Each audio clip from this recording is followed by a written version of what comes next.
Hey everyone, welcome back to The Budget Sportsman. Thank you so much for joining me on the channel today. Today's video, I just want to kind of summarize and go back over the best hunting season of my life. If you've been following along my channel, you've probably already seen all of this. You probably know all of what happened, but if you haven't been following, here is what happened.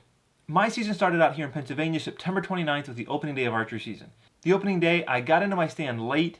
Just a few minutes after getting set up, I had a few doe filter through. Now, one of them ended up walking right by me at 12 yards and giving me what I consider to be a perfect shot.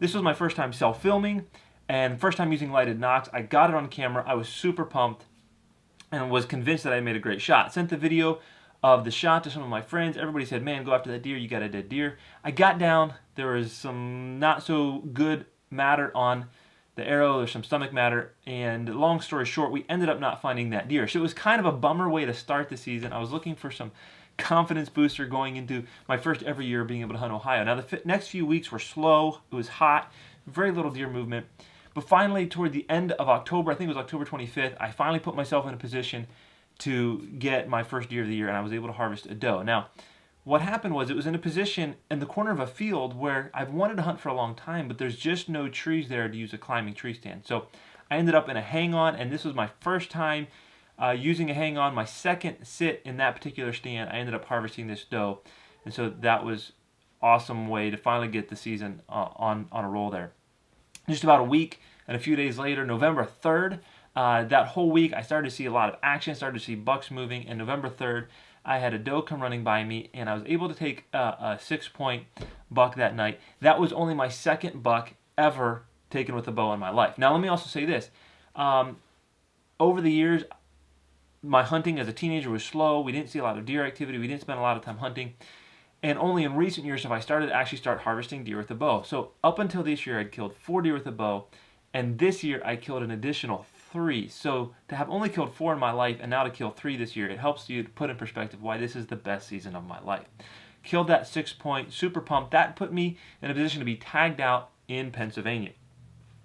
As I mentioned, I was going to be hunting Ohio. I already did some hunting earlier in the season, saw nothing, and decided to go back. Rut was still in full swing. Seeing bucks everywhere, seeing bucks on the trail cameras, just absolutely incredible. And on November the 13th, I had the biggest buck of my life come through, and it was just an incredible experience. I just watched him guarding and chasing and tending a doe, and eventually that doe worked her way right in front of me and gave me, he followed of course, and gave me just a perfect shot. And it was so, man, I was just so much adrenaline in my body when I shot him and then saw him fall within just 40 or 50 yards, hit the ground. That was just awesome. The biggest buck of my life, just an incredible experience. As if all of that wasn't enough, I was down in West Virginia for Thanksgiving visiting some family. My brother-in-law told me he was going to go out hunting the morning after Thanksgiving, and I hadn't brought warm clothes and everything to go with him, so I said, great, have fun. And we were sitting there eating breakfast, and I get a phone call that my brother-in-law had actually shot 2 deer.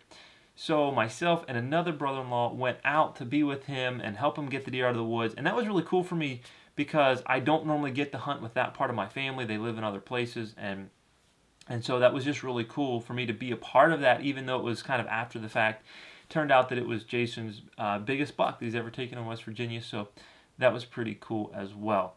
Then, to top the whole thing off, I'm already tagged out by the time Pennsylvania rifle season rolls around, and so I offered to video for my nephew's very first ever hunt. And we had to later tell him, look, this is not always this easy, but the first morning that he hunts, he's an hour into the hunt, we had some does come in, and I was able to video him shooting his first ever doe. Now, my nephew's a little bit shy, so I'm not sure if he's going to let me post that footage to this channel or not. If he is, you probably have already seen it. If not, just know that it was an awesome topper to the whole season for me to be able to sit in the tree with him and my brother-in-law and watch as he shot his first ever deer and just experience that with him. It was awesome. I just couldn't hardly imagine how the season could have been any better. Just I was so blessed to shoot 2 bucks, the biggest of my life as well, and then to watch others around me having success. I hope you enjoyed success this season. Thank you so much for watching all these videos. If you haven't seen the stories behind these things I'm mentioning, go back and watch them. I'm just so happy that I started filming this year, captured all of them on video. So thank you so much for joining me today. I hope you enjoyed this little synopsis of the season. Until next time, remember to get off YouTube and get outdoors into God's great creation.